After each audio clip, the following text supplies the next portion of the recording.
Köszöntök mindenkit, újra itt a Sofipó.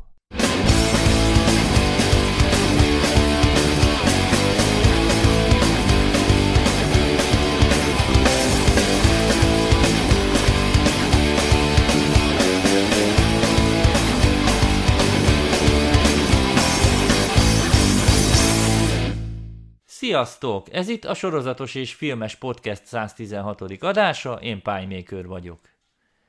Ezúttal visszatérek a rövidebb, spoilermentes ajánlókhoz, mert végül is ez a fő profilja a műsoromnak.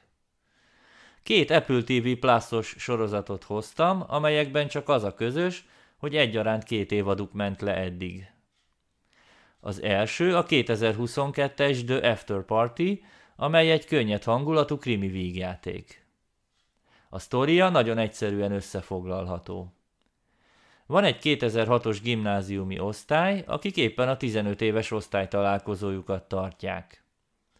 Egyikük nagyon híres és gazdag lett, popstárként és színészként egyaránt. Xavier a buli után meghívja a többieket a házába afterpartizni. Azt el lehet mondani, mert a rész elején történik, hogy ő lesz az áldozat. Rejtélyes módon lezuhan az erkélyről és szörnyet hal. Ezután megérkezik a helyszínre egy rendőrnő, Danner. Ő az egyik főszereplő, aki minden vendéget kihallgat. Senki nem mehet el a házból, mert a gyilkos még közöttük van. Már csak az a kérdés, hogy ki lehet az. Nyilván mindenki gyanús volt, mert indítékok azok akadtak bőven. A különböző karakterek szemszögéből láthattuk újra és újra ugyanazt az estét. Ez lehetőséget adott a készítőknek, hogy időnként megcsavarják a sztorit, mert ugyanaz a jelenet később más értelmet is nyerhetett, például egy félreértés miatt. A széria különlegessége, hogy a mind movie-k, vagyis az elmesélt flashbackek különböző filmes műfajok formájában jelentek meg. Csak néhányat említenék meg a 2 évadból vegyesen. Volt itt thriller, kosztümös film, heist movie, musical, rajzfilm vagy épp tini vígjáték. Ez a kreativitás attól a Christopher Millertől származik, aki íróként és vagy rendezőként olyan alkotásokban vett részt többek között, mint a 21 és a 22 Jump Street, a Lego Movie és a Pókember a Pókverzumon át. Az After Party-t nem Phil Lorddal közösen jegyzik, viszont Miller 10 epizódot is rendezett belőle. Talán az egyetlen negatívum, hogy maga a krimi szál a gyenge pont. Nem annyira a megoldás az erőssége, hanem az út az élvezetes, amelyen eljutunk oda. Ehhez remek színészek asszisztáltak. Dave Franco alakította az áldozatot, a rendőrnőt pedig Tiffany Haddish. A 2 főszereplőnek tekinthető osztálytársat Zoe Chao és Sam Richardson alakították. Az első szezon 8 epizódból áll, és itt kitaláltam ki a gyilkos. A második már 10 részes, és ennél nem sikerült rájönnöm, mert kissé megkavartak. A spoilerek miatt csak annyit mondok, hogy néhány szereplő visszatért az elsőből, és egy esküvőn történt újabb gyilkosság. A folytatás receptje ugyanaz volt, mint korábban. Az áldozatot Zach Woods alakította, aki Jaredként lehet ismerős a Silicon Valley című HBO-s sorozatból. További ismert arcok a folytatásban John Cho, Ken Jeong, Jack Whitehall, valamint Paul Walter Hauser. A másik alkotás az Alapítvány, amely Isaac Asimov regényei alapján készült. Sajnos ezeket még nem olvastam, de a széria mindenképpen érdekelt. A történet arról szólt, hogy megismertünk egy Harry Seldon nevű matematikus lángelmét. Létrehozta a pszichohistóriát, egy olyan modellt, amivel előre lehet jelezni nagyobb populációk viselkedését. Ennek segítségével megjósolta, hogy a galaktikus birodalom a császárság vezetésével el fog bukni 5 évszázadon belül. Ezt nem lehet megakadályozni, csak az azt követő sötét, háborúkkal és szenvedéssel teli időszakot lehetne lecsökkenteni valahogyan. Feltűnt egy lány is, Gail Dornick, aki értelmezni tudta az egyenletet, ezáltal belevonódott a történetbe. A Trantor nevű bolygón volt a császárság székhelye. Mikor Harryt és Gale-t őrizetbe vették összeesküvés vádjával, előállt az elméletével. Utána nem sokkal valami lázadók felrobbantották a Trantorhoz tartozó csillaghidat.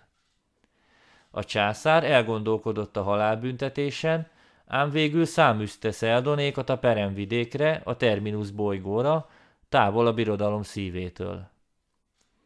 A terv az volt, hogy itt létrehoznak egy galaktikus enciklopédiát, amely megalapozza a tudást a jövő generáció számára, amely segítségükre lehet a vészterhes jövőben. Ez volt maga az alapítvány. Ezek voltak a történet alapjai, amik mind az első epizódban történtek. Ami nagyon tetszett ebben a sorozatban, az a Trantor bolygó és a császárság története. Kitalálták hozzá a készítők a géndinasztiát. Az egykori császár első Kleon 3 életszakaszban lévő klónja uralkodott egyszerre. Pirkadat, Nap és Alkony. Ha bármelyikük meghalt, akkor elővettek egy újabb testet egy tartályból a megfelelően feltöltött naprakész emlékekkel. Ez kb. Olyan, mint az egyiptomi uralkodók vérfertőzés általi beltenyészetének science fiction változata. A másik szálon a fagyos Terminust láthattuk. Egy őrző, Selvar Hardin és az ott élő kolónia Seldon vízióját szem előtt tartva próbálta építeni az alapítványt. Ám mivel az egyének sorsa láthatatlan volt a pszichohistória számára, ezért már az odaúton nem úgy alakultak a dolgok, ahogyan tervezték. Ez a sztoriszál is kellően érdekesre sikerült. Az volt még jó, hogy bár a szereplők igencsak szétszóródtak a galaxis különböző szegleteibe, és komoly időugrások is voltak, mégsem éreztem darabosnak a történetet. Inkább megmaradt ezáltal a grandiózusság érzése. Ehhez társult még az elképesztő látványvilág. Változatos és érdekes helyszínek váltották egymást. De az ellentéte is igaz lenne. Hogyha a Trantoron játszódott volna végig, akkor azt is élveztem volna. Lenyűgöző az a bolygó, és kár, hogy nem mutatták meg még részletesebben. A szereplőgárda is elég impozáns. A középső császárt Lee Pace alakította, aki a Pie-Maker volt a Pushing Daisies-ben még 2007-ben. Jó volt őt egy teljesen más szerepben látni. A Marveles kitérője Ronanként nem volt valami emlékezetes. Jared Harris játszotta Seldont, aki régi motoros már sorozatokban. A kedvenceim tőle a Chernobyl, a The Crown és a Fringe. Megemlíteném még Alfred Enochot, aki a How to Get Away with Murder után ebben a sorozatban is gyilkosságba keveredett. Úgy látszik, szereti az ilyen karaktereket. Végül néhány szót mondanék az egyik készítőről, David S. Goyerről. Nekem a munkássága miatt egy rossz ómen a neve, mert mégiscsak a Batman v Superman írójáról van szó. De mivel itt volt egy alkotótársa, meg elég gazdag alapanyagból dolgozhattak, ezért azt kell mondjam, hogy sokkal jobban meg van írva a széria annál, mint amit Goyer miatt vártam. Mindkét sorozatról összeszedtem azt, amit érdemesnek találtam egy kedvcsinálóhoz.